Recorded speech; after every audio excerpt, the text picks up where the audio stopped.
Vatkenge partisi para. Vatkenge partisi var. Çamanda kanday oturuşunda var.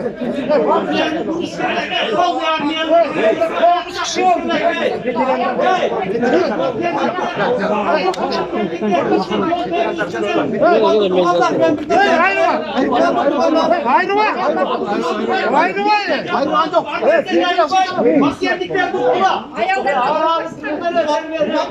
Ben onu koyma. Ben onu koysanızda. Tamam tamam.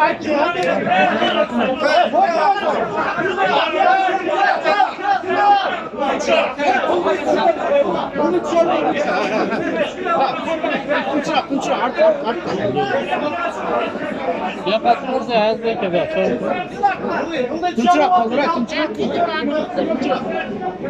Havas gitti.